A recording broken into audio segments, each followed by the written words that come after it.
There are moments in life when the familiar world seems to tremble, when we sense that what we see, what we know, is only the surface of something deeper. Beneath our daily thoughts, beneath the endless flow of words and logic, there is another current, older, quieter, and far more mysterious. It is here that the Swiss psychiatrist Carl Jung devoted his life's work. He called it the unconscious, a living sea beneath the thin crust of our conscious awareness. Jung was born in 1875, in a small village on the shores of Lake Constance.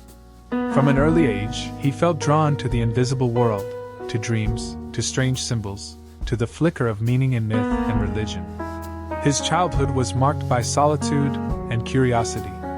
He once said he lived with two personalities, one belonging to the boy who went to school, and another that felt ancient and timeless, as if he carried the memories of centuries within him. That feeling, that we are more than our present selves, would become one of the great themes of his psychology. As a young man, Jung entered medicine and psychiatry.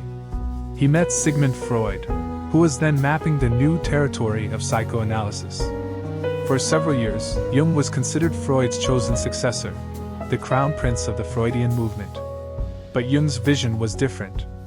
Freud looked downward, into the dark cellar of human instinct and repression.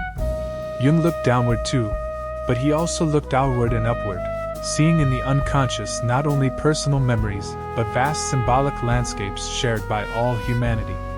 This difference, this widening of the map, eventually led Jung away from Freud, and into his own path. A path that would explore the nature of dreams, symbols, mythology, and the slow process by which an individual becomes whole. To understand Jung is not simply to study theories. It is to enter a way of seeing, to look at the human mind as something alive, unfolding, and filled with meaning. His psychology was not about control or adjustment. It was about dialogue, a conversation between the known and the unknown, between the light and the shadow, between what we are and what we might yet become. He believed that inside every person lives a multitude of forces, the rational and the irrational, the creative and the destructive, the masculine and the feminine, the conscious and the unconscious. These are not enemies, he said, but partners in a great inner drama. And our task, the work of a lifetime, is to bring these opposites into relationship. When Jung spoke of the psyche, he used images rather than formulas. He compared it to a living organism, a growing tree, whose roots reach deep into ancestral soil. The conscious mind, he said, is like the branches and leaves, visible, touched by light, responsive to the seasons. But the unconscious is the root system, invisible, ancient, and essential. We cannot see it, but it sustains us. Jung's ideas can feel strange at first, even mystical.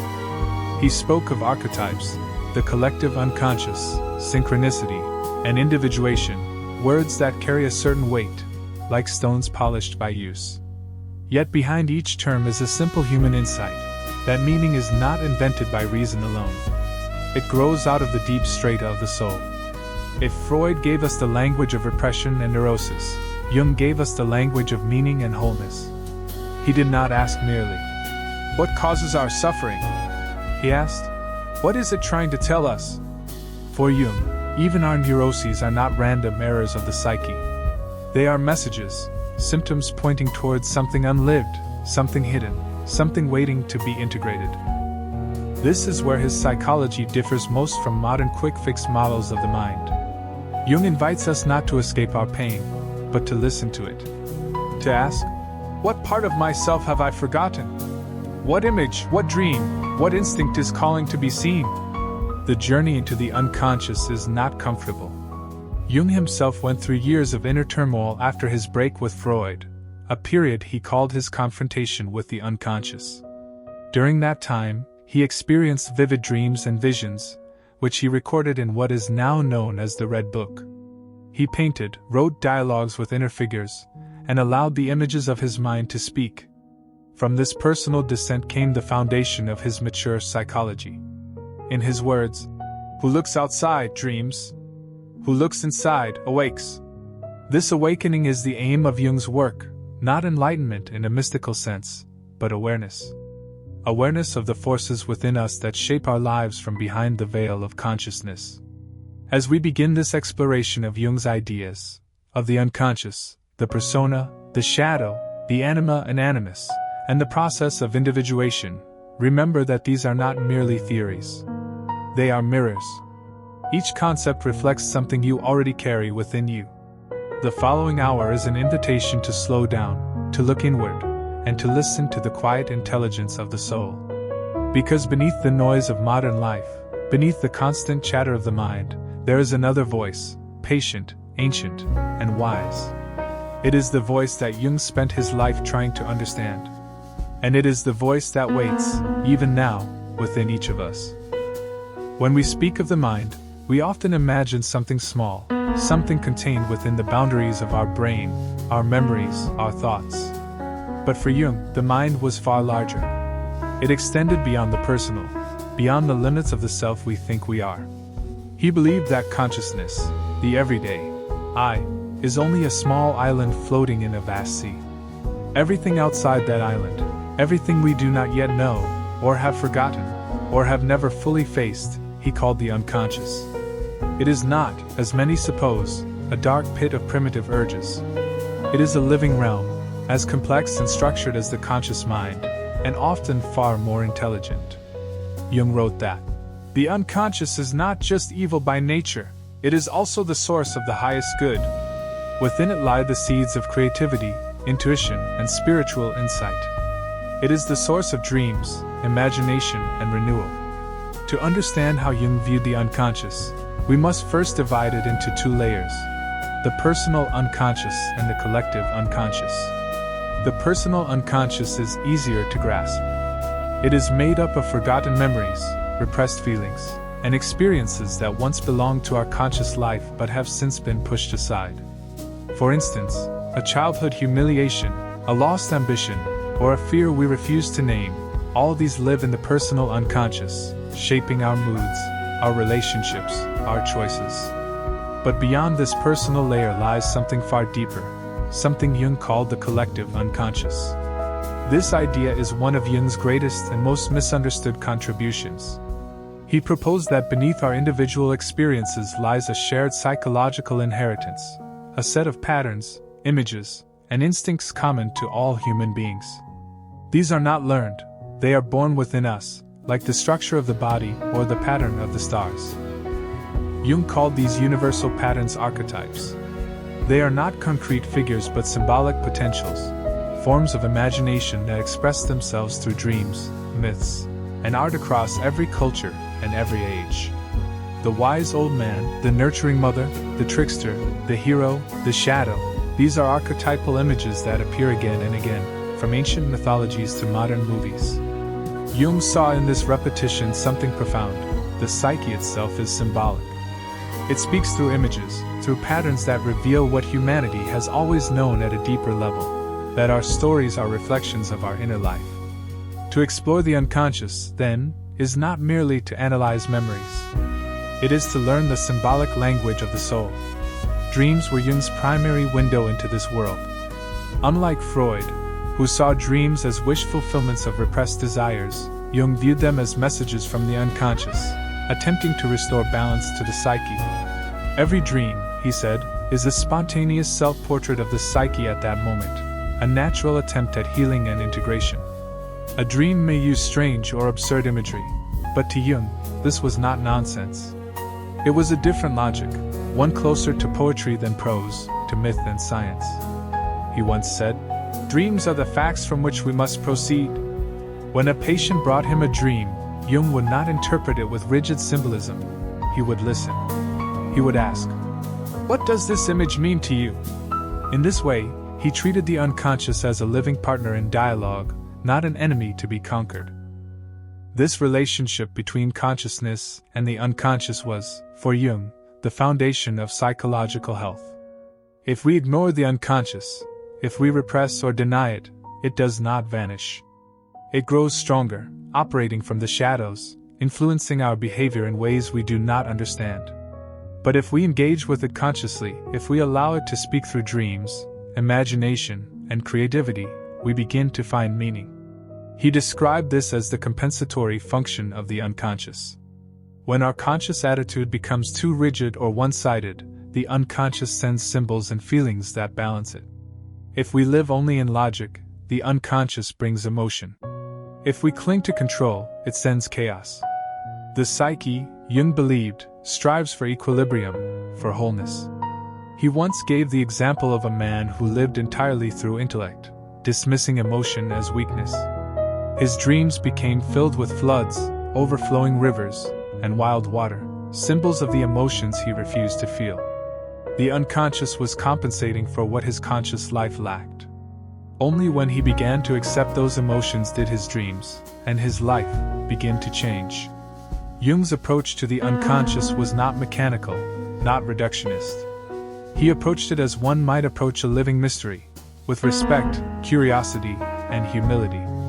He often used the language of myth and alchemy, because he believed those ancient systems were humanity's earliest attempts to map the inner world. In this sense, the unconscious was both personal and cosmic. It connected the individual not just to their private history, but to the entire human story. To ignore it, Jung warned, is to live a half-life, guided only by the thin light of reason while the deeper forces move unseen below. He once said, "Until you make the unconscious conscious, it will direct your life and you will call it fate." That sentence may be the most important in all of Jung's writing, because it tells us that the task of self-knowledge is not an academic one. It is the difference between freedom and compulsion, between awareness and blind repetition. Every unexamined pattern, every unacknowledged fear or desire, continues to act within us. We think we are choosing, but often we are being chosen by forces within that we do not yet understand. To bring light into that darkness, to explore what is hidden without judgment or fear, this is the beginning of individuation, the process of becoming whole. In the next chapter, we will descend further into that hidden terrain. We will meet one of Jung's most powerful and troubling ideas, the shadow. The part of ourselves we reject, deny, and project onto others, but which holds the key to our transformation. Every person carries a shadow. It is not a poetic metaphor, but a psychological truth. Carl Jung used the term shadow to describe the hidden side of the human psyche, the part of ourselves that we do not wish to see. In each of us, there are traits we reject, desires we repress, impulses we deny. They do not vanish simply because we turn away from them. They sink beneath consciousness, into the dark soil of the mind, where they continue to live and act. This is the shadow. Jung once wrote, "The shadow is that which one does not wish to be." It contains everything we are ashamed of, our anger, envy, selfishness, cowardice, greed, but also our unacknowledged strengths, our untapped creativity, and our forbidden joy. To encounter the shadow is to meet the parts of ourselves that do not fit the image we wish to show the world. The moment a child learns that certain behaviors are praised and others punished, the shadow begins to form. The bright mask of the personality, what Jung called the persona, develops for the sake of acceptance. But behind that mask, the rejected parts gather power. What is not expressed consciously becomes expressed unconsciously, often in projection, resentment, or conflict. Think of the person who condemns arrogance in others but secretly longs to be admired. Or the one who despises aggression but cannot set boundaries. In both cases, the shadow acts out through others, revealing what the conscious mind refuses to see. This is why Jung said that the psychological rule says that when an inner situation is not made conscious, it happens outside, as fate. The shadow will find a way to manifest, if not in our awareness, then in our relationships, our failures, our repeated patterns of pain. But the shadow is not only darkness. It is the fertile ground from which growth emerges. Jung warned that to see it merely as evil is to miss its purpose. The shadow is morally neutral. It is raw energy, the life force denied by the conscious ego. He compared it to the myth of the underworld, a place where the hero must descend, not to destroy the darkness, but to retrieve what has been lost. This is the oldest story in the world, the descent into the unknown, the confrontation with chaos, and the return with new wisdom. In psychological terms, shadow work is that descent.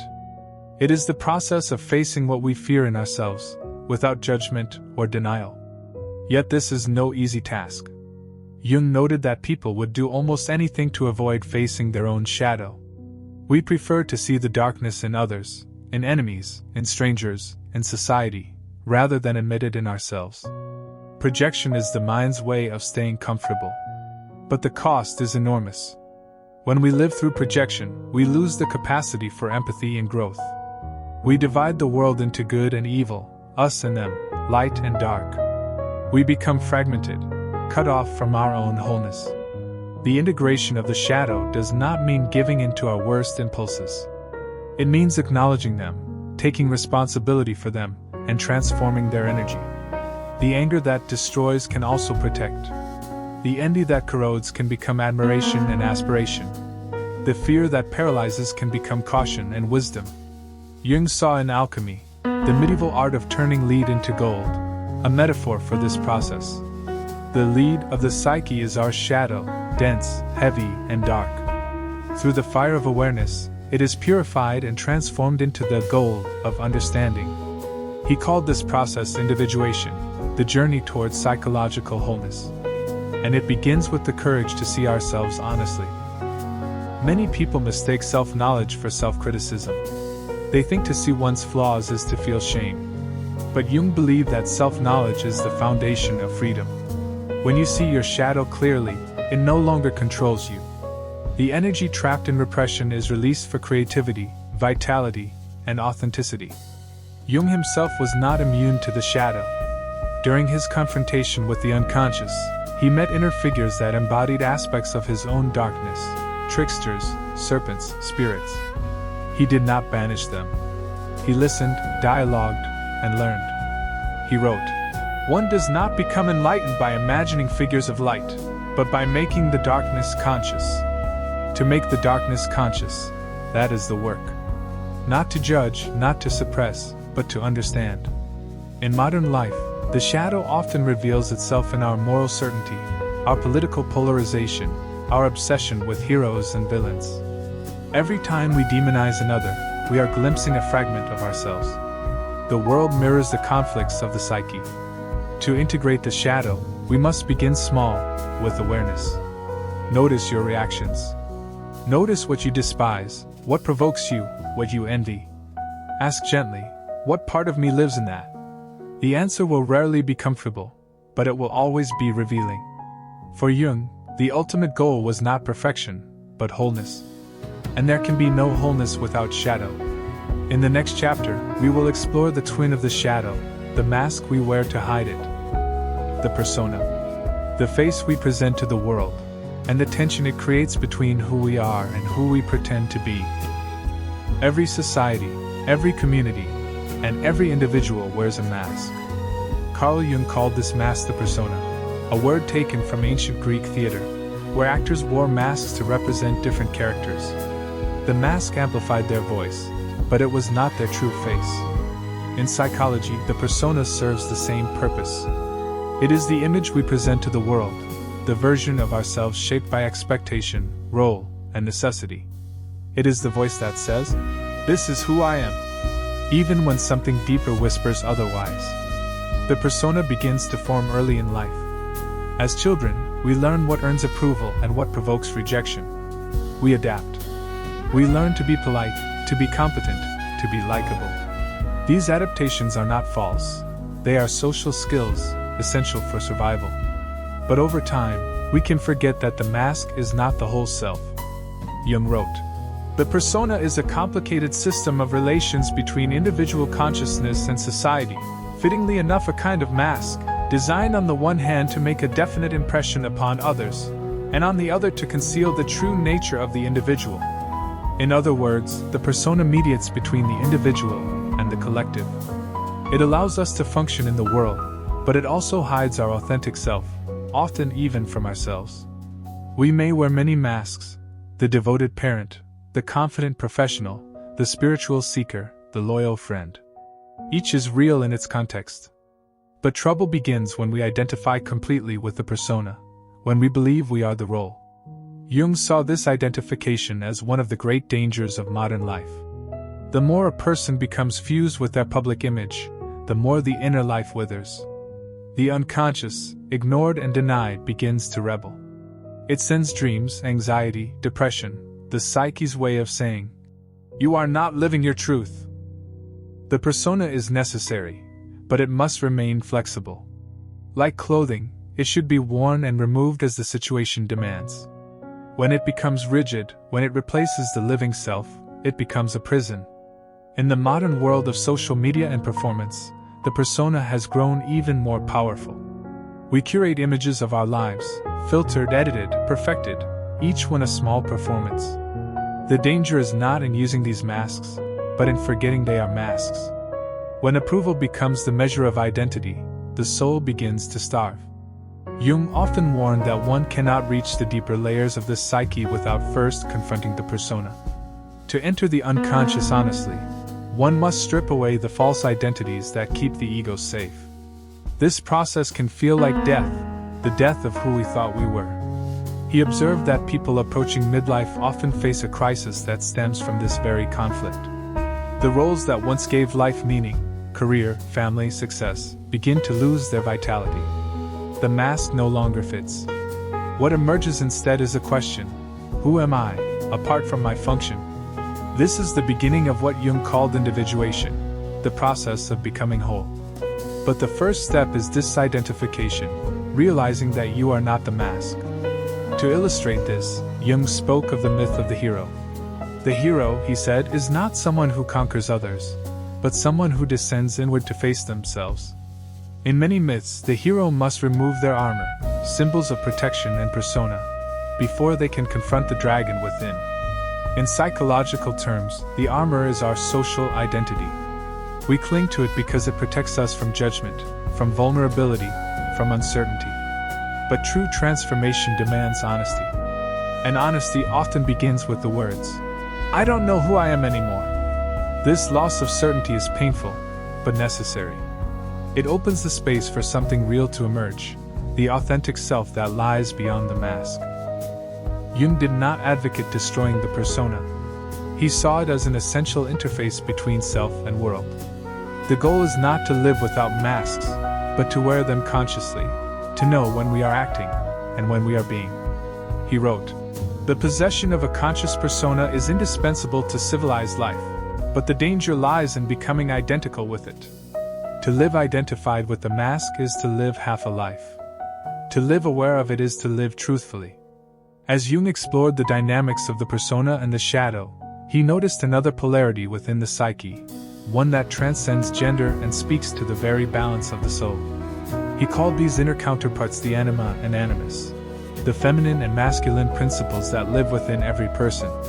In the next chapter, we'll explore these mysterious archetypes, the inner figures through which the psyche seeks balance, and the ways they shape our relationships, our creativity, and our deepest sense of meaning. Within every person, Jung believed, there exists an inner counterpart, an unseen reflection that balances what we show to the world. In a man, this inner figure is the anima, the feminine principle of the psyche. In a woman, it is the animus, the masculine principle. These terms, though born in the early 20th century, are not about gender roles or social expectations. They are symbolic expressions of psychic polarity, the dual nature of consciousness itself. Jung saw the psyche as inherently balanced between opposites, light and dark, reason and intuition, activity and receptivity. The anima and animus are the inner embodiments of this polarity. They represent not what we are outwardly, but what we lack inwardly, the qualities that complete us. The anima, in a man, personifies feeling, intuition, and imagination, the emotional and relational aspects often neglected by a purely rational or socially conditioned masculine identity. She may appear in dreams as a mysterious woman, a guide, or a muse, sometimes nurturing, sometimes destructive, always transformative. The animus, in a woman, embodies logic, strength, and spiritual clarity, the inner voice that speaks with conviction and direction. He may appear as a teacher, a hero, or a collection of male figures, representing the evolving relationship with inner authority. These archetypes are not static images, but dynamic forces. When integrated consciously, they bring balance and depth. When repressed or projected, They distort our relationships and our perception of others. A man who denies his anima may become emotionally rigid, disconnected from his inner world, or unconsciously dependent on women to express the feelings he cannot. He projects his inner feminine onto an external figure, a lover, an ideal, an obsession. The woman becomes the vessel of his soul, and when she fails to embody that impossible perfection, he feels betrayed, not by her, but by his own illusion. Likewise, a woman who denies her animus may struggle to assert herself, to trust her voice, or to think independently. When she projects this inner masculine outward, she may idolize authority figures or fall under the spell of conviction without reflection. Jung saw projection as a necessary stage in development, a way for the psyche to externalize what it cannot yet recognize internally. But he also saw the danger in mistaking the projection for reality. He wrote, "Every person carries within himself the eternal image of woman, not the image of this or that particular woman, but a definite feminine image. The same is true for the animus, a universal masculine image that shapes perception. These projections are powerful because they touch the deepest instincts of love and meaning. The anima and animus act as bridges between the conscious mind and the unconscious. They are the mediators of the soul. When we fall in love, when we feel inspired by another person beyond all reason, we are often meeting our own inner counterpart reflected in them. This is why Jung said that love at first sight is often recognition, not of the other person, but of an image already living within us. Yet to confuse the inner image with the outer person is to invite disappointment. The task, Jung said, is to withdraw the projection, to reclaim the anima or animus as part of one's own psyche. This is a process of integration, not detachment. When a man begins to recognize the anima within himself, he reconnects with feeling, empathy, and imagination. He becomes less driven by conquest and more capable of relationship. The anima transforms from seductress to guide, a symbol of the soul's capacity for connection and creativity. When a woman integrates the animus, she gains inner strength, clarity, and independence. She no longer needs to seek authority outside herself, because the voice of discernment now speaks from within. The animus evolves from critic to counselor, from dogmatic to wise. Jung often illustrated this process through myths and stories. In the tale of Eros and Psyche, or in medieval alchemical texts where the king and queen unite to create the philosopher's stone, he saw the same symbolic truth: the union of opposites produces transformation. The anima and animus are not problems to be solved, they are mysteries to be lived. To ignore them is to live one-sidedly, cut off from the full spectrum of human experience. To integrate them is to begin to move toward wholeness, to live in balance between mind and feeling, action and reflection, self and other. For Jung, this union was not merely psychological. It was sacred. It represented the Konjunktio, the sacred marriage of inner opposites. He saw in this union a symbol of the self, the totality of the psyche, both conscious and unconscious. But before one can reach that wholeness, there's one more passage: the encounter with the self itself, the organizing center of the psyche, which holds all these opposites in balance. In the next chapter, we'll explore what Jung called the self, the symbol of wholeness, the guiding center, and the destination of the lifelong journey known as individuation. If the persona is the mask we wear, and the shadow the part we hide, if the anima and animus are the inner reflections of our forgotten balance, then what lies at the center of it all? For Jung, that center is the self. The self is not the ego. The ego is the conscious I, the center of everyday awareness, the part of us that says, I think, I feel, I want. The self is much larger. It is the totality of the psyche, the union of conscious and unconscious, of what we know and what we do not yet know. Jung described the self as both the source and the goal of psychological development. It is the organizing principle that holds the psyche together, the deep intelligence that guides us, often unconsciously, toward wholeness. He wrote, "The self is our life's goal, for it is the completest expression of that fateful combination we call individuality. The journey toward this self, the process of becoming whole, is what Jung called individuation. Individuation is not the same as individualism. It is not the glorification of the ego or the pursuit of personal freedom at all costs. It is the opposite, the harmonizing of the inner world, the realization that the ego is only one small part of a much greater pattern. To individuate is to become who you truly are, not by inventing yourself, but by uncovering the design that already exists within you. Just as an acorn contains the image of the oak, the self contains the image of the person you are meant to become. The path, however, is not straightforward. The unconscious does not speak in logic. It speaks in symbols, dreams, and synchronicities, moments that seem like coincidences but carry meaning beyond reason. Jung described the process of individuation as a spiral rather than a straight line. We return to the same challenges again and again, each time with deeper understanding. The goal is not perfection but balance, to integrate, rather than eliminate, the conflicting forces within us. This integration requires the courage to face the unconscious, to engage in dialogue with dreams, fantasies, and emotions rather than repress them. It demands honesty, patience, and humility. The ego must learn that it is not the master, but a servant of a greater whole. Many people, Jung observed, resist individuation. They cling to roles, routines, and beliefs that protect them from the unknown. But eventually, life itself, through crisis, loss, or illness, pushes us toward transformation. He called this the summons of the self. The summons often comes at midlife, when the ambitions of youth begin to lose their meaning. The outer world no longer offers the same satisfaction, and the inner world begins to speak louder. This is why Jung called midlife the afternoon of life. He wrote, "We cannot live the afternoon of life according to the program of life's morning, for what was great in the morning will be little at evening, and what in the morning was true will at evening have become a lie." The task of the second half of life is no longer to build a persona, but to discover the soul. Individuation is not isolation.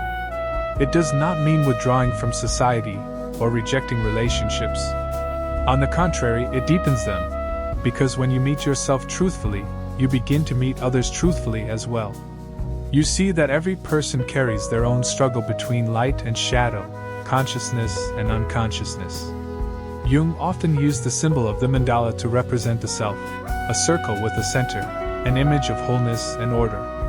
Mandalas appear in cultures around the world, in Buddhist sand paintings, Christian rose windows, and even in the spontaneous drawings of patients undergoing psychological transformation. He noticed that when people went through deep inner change, they often drew circular, symmetrical patterns without knowing why. The psyche, he believed, was expressing its instinct for balance. To live in relationship with the self is to live in relationship with meaning. It is to see life not as a random sequence of events, but as a process of unfolding, a conversation between the inner and outer worlds. This is where Jung introduced the idea of synchronicity, meaningful coincidences that reveal the hidden connections between mind and matter. For Jung, synchronicity was evidence that the psyche and the world are not separate. They reflect one another. He wrote, "The psyche and matter are contained in one and the same world, and they are in continuous contact with one another." Individuation, then, is not only a psychological process, it is a spiritual one. Not in the sense of belonging to a religion, but in the sense of awakening to the deeper order of life. It is the journey of the soul toward its center, the realization that within you lies an intelligence older and wiser than thought. This journey has no final destination. The self is not something we achieve, but something we grow toward, moment by moment, through the practice of awareness. Each dream interpreted, each emotion faced, each projection withdrawn, brings us a little closer to that center. And yet, Jung warned, the closer one comes to the self, the greater the responsibility. Because the power of the unconscious can be overwhelming. Without humility, it can inflate the ego instead of dissolving it. He called this ego inflation, when a person mistakes contact with the unconscious for divine superiority or enlightenment. The antidote, he said, is always self-awareness, always balance. Individuation is not about rising above humanity. It is about becoming fully human, aware of one's light and shadow, one's limits and possibilities. Jung often spoke of the self in sacred language, but he remained deeply grounded. He saw psychology not as a replacement for religion, but as a bridge, a way for modern people to rediscover meaning without dogma. At the heart of his vision was this conviction that life itself has purpose, that our suffering, our dreams, our longings, all point towards something unfolding through us. The self is that unfolding. It is the mystery at the core of being, the still point around which the opposites turn. As Jung wrote near the end of his life, in the final analysis, we count for something only because of the essential we embody, and if we do not embody that, life is wasted. The work of individuation, the journey toward the self, is the work of embodying that essential. In the next chapter, we will explore how this process expresses itself in the outer world. Through creativity, relationships, dreams, and the search for meaning that defines every human life. Jung believed that the unconscious speaks, not in words, but in images. Dreams are its language, symbols are its alphabet, and myths are its stories. To understand the unconscious, one must learn to read these signs. Dreams are not random. They are spontaneous messages from the psyche, offering insight, guidance, and sometimes warning. Yet they are rarely literal. The unconscious communicates in metaphor, in archetype, and symbolism. A snake may represent danger, but it may also represent transformation. A river may suggest flowing emotions, or the passage of time, or a journey toward wholeness. Jung often said, "The dream is the small hidden door in the deepest and most intimate sanctum of the soul, opening into that cosmic night which was known to the ancients." This cosmic night is what Jung called the collective unconscious, the layer beneath our personal memories, containing images and patterns shared by all humans.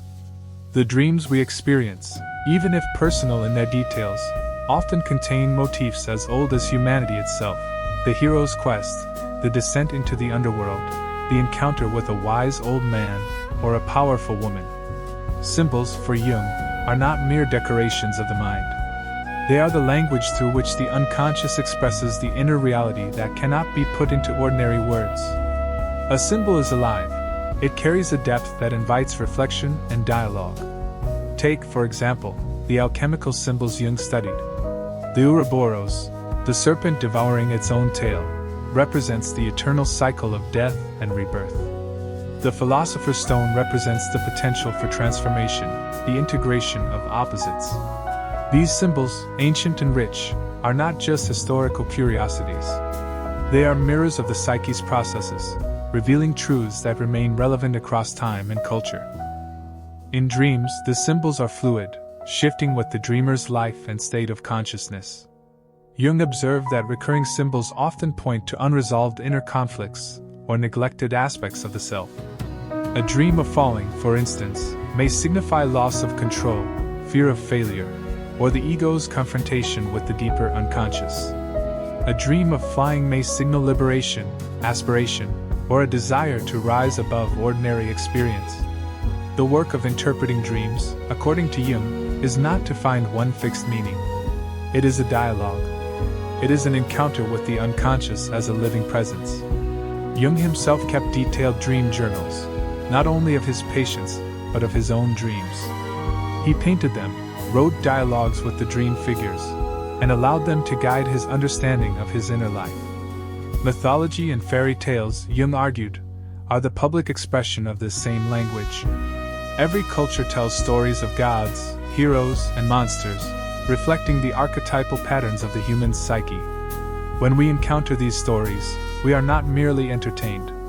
We are seeing the psyche reflected outside ourselves, a mirror of inner life made visible. Art, too, is a dialogue with the unconscious. Jung believed that the creative process often originates from the unconscious, bringing forth images that the conscious mind could never invent. When a painter, a poet, or a musician creates, they are often channeling the archetypal energies that flow beneath consciousness.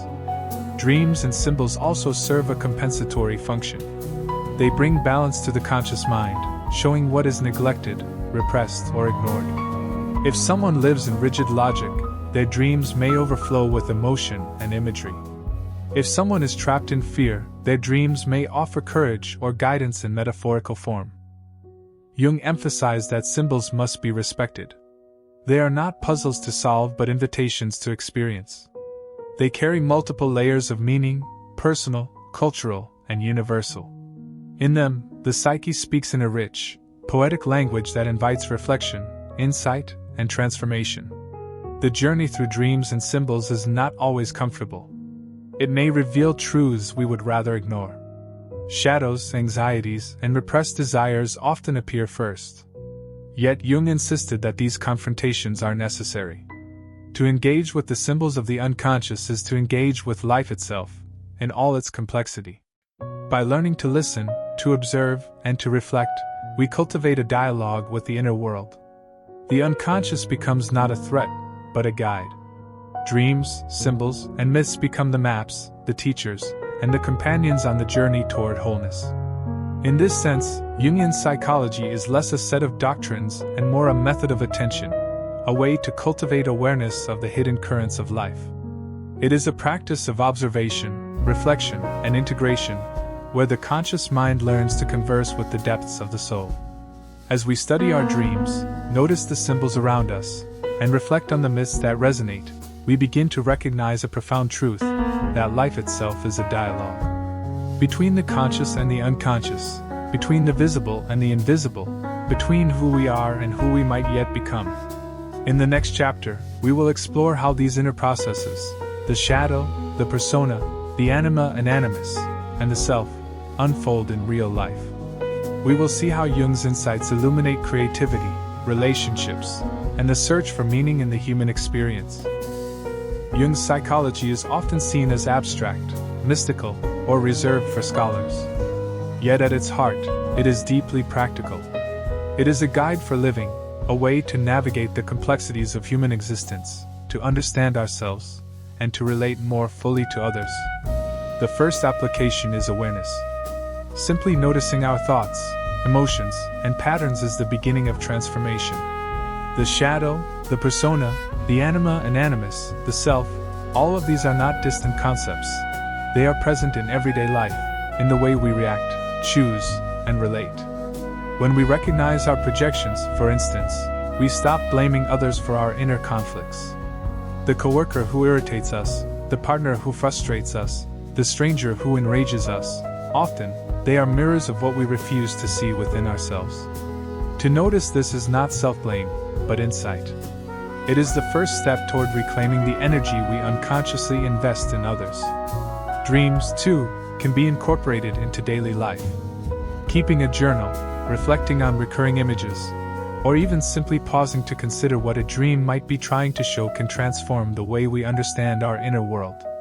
A dream is not a prediction or a puzzle.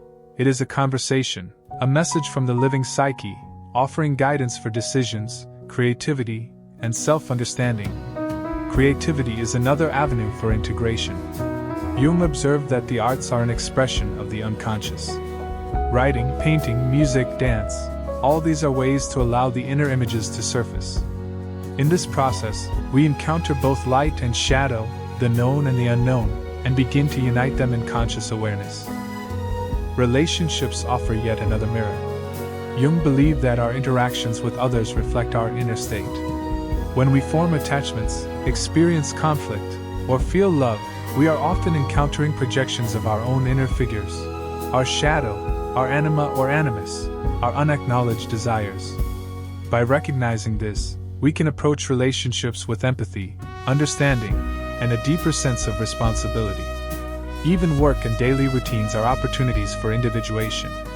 The tasks we resist, the challenges we face, the moments of boredom or discomfort, all are invitations to turn inward, to confront what we have neglected, and to cultivate awareness of our inner processes. Life itself becomes a teacher, guiding us toward wholeness if we are attentive. Jung also emphasized the role of ritual and symbol in everyday life.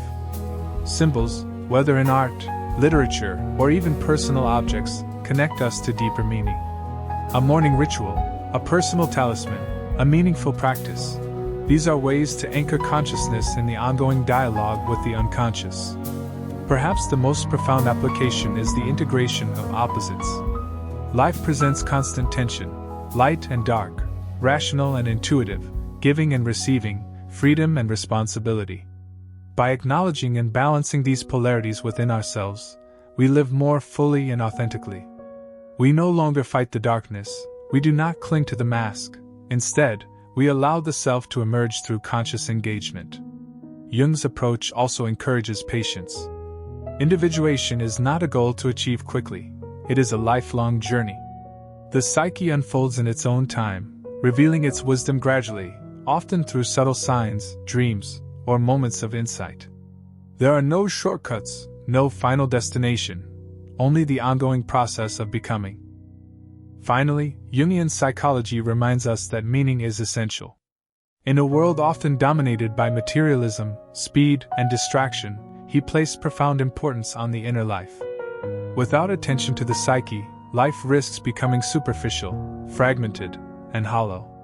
By engaging with dreams, symbols, and inner experiences, we anchor ourselves in a larger narrative, one that gives depth, purpose, and continuity to existence. To live according to Jung's principles is not to escape reality, but to inhabit it more fully. It is to recognize the unseen currents of the soul, to navigate life with awareness, and to participate consciously in the unfolding of one's own being. In the next chapter, we will explore Jung's enduring influence, how his ideas have shaped modern psychology, culture, and our ongoing search for meaning in an increasingly complex world. Carl Jung's ideas did not remain confined to the quiet offices of his clinic in Zurich. They rippled outward, shaping the fields of psychology, art, literature, and even popular culture. Today, more than half a century after his death in 1961, his influence continues to guide those who seek a deeper understanding of the human soul. In psychology, Jung's contributions opened new pathways for therapy. His focus on the unconscious, archetypes, and individuation influenced depth psychology, analytical psychology, and psychotherapeutic practices worldwide. Modern therapists continue to use his methods to help patients engage with their dreams, symbols, and inner conflicts, emphasizing meaning and integration over mere symptom reduction. Beyond psychology, Jung's ideas resonate in art and literature. Writers, filmmakers, and visual artists have drawn upon his archetypes to create stories that reflect the universal patterns of the human psyche. The hero, the shadow, the wise guide, and the journey toward wholeness appear in myths, novels, and films, from the epics of Tolkien to the depth psychology in contemporary cinema. Even in the realm of spirituality, Jung's influence is profound. He did not promote any particular religion, yet his work bridges the sacred and the psychological. By examining myths, symbols, and rituals, he revealed the inner significance of spiritual traditions. The psyche itself, he suggested, is a sacred landscape, and individuation is a form of modern pilgrimage, a journey toward meaning, authenticity, and self-realization. In the digital age, Jung's ideas remain remarkably relevant. Social media, instant communication, and constant stimulation create an environment where the unconscious can easily be ignored or misunderstood. Yet the inner world remains as vital as ever. Dreams, reflection, and engagement with symbols offer a counterbalance, a way to reclaim depth, insight, and authenticity in a fast-paced, fragmented culture. Jung also emphasized cultural awareness. He studied myths from around the world, observing that certain patterns recur in every society. This universality suggests that human experience is interconnected, that our personal struggles are mirrored in collective narratives, and that understanding ourselves is inseparable from understanding the human story. Moreover, Jung's ideas encourage courage. The journey toward wholeness is not easy. Confronting the shadow, questioning the persona, recognizing projections, and integrating the anima or animus requires honesty, patience, and persistence. Yet he insisted that this work is essential. A life unexamined, disconnected from the inner self, risks shallowness, repetition, and suffering. Today, Jung's legacy invites each of us to look inward while engaging with the world. His vision encourages a balance between self-reflection and action, between introspection and social responsibility. Individuation, he reminds us, is not an escape from life. It is the path to living fully, authentically, and creatively. His influence extends even into popular culture, therapy apps, self-help literature, and creative practices. Yet the essence of Jungian psychology remains unchanged, a call to explore the hidden depths of the psyche, to engage with symbols, dreams, and inner experiences, and to cultivate a dialogue between the conscious and unconscious mind. Perhaps Jung's most enduring lesson is the simple, yet profound, reminder that life is a journey of discovery. The self is not a fixed destination but a living process. Wholeness is not perfection, but integration. Meaning is not imposed, but revealed through careful attention to the inner world. As we reflect on Jung's life and ideas, we are invited to consider our own journey. How do we relate to our shadow? How do we engage with the anima or animus within? How do we honor the language of dreams and symbols? By asking these questions, we participate in the work Jung valued most, the lifelong process of becoming whole. In the next chapter, we will conclude this exploration with reflections on the practical and philosophical implications of Jung's psychology, and the quiet wisdom it offers for anyone willing to listen to the depths within. As we reach the end of our exploration, it is important to remember that Carl Jung's psychology is not merely a set of theories to memorize, nor a series of labels to apply. It is a journey, a living, ongoing conversation with the deepest parts of ourselves. We have traveled through the layers of the psyche, from the persona we present to the world, to the shadow we often deny, to the anima and animus, our inner counterparts, and finally toward the self, the organizing center of the mind, the source of wholeness and meaning. Jung reminds us that life is not only about what we achieve externally, but about the inner work we do, moment by moment. Awareness is the first step, but integration is the ongoing task. Each dream remembered, each symbol reflected upon, each uncomfortable emotion faced, is a step toward living more fully, more authentically. To confront the shadow is not to become dark, but to reclaim the parts of ourselves we have disowned. To honor the persona is not to live falsely, but to wear our masks consciously, with awareness. To integrate the anima or animus is not to erase difference, but to find balance within and harmony with others. And to approach the self is not to seek perfection, but to accept the totality of our being, light and dark, conscious and unconscious, strength and vulnerability. Jung's psychology is ultimately a practice of curiosity, compassion, and courage. It calls us to pay attention to the subtleties of life, the whisper of a dream, the pattern of recurring thoughts, the emotional echoes we often ignore. It teaches us that these inner signals are not obstacles, but guides, pointing toward growth, creativity, and meaning. In a world often driven by speed, distraction, and surface appearances, Jung's insights are a call to slow down, to look inward, and to cultivate depth. They remind us that the inner world is vast, intelligent, and alive, and that engaging with it is not optional, it is essential to the human experience.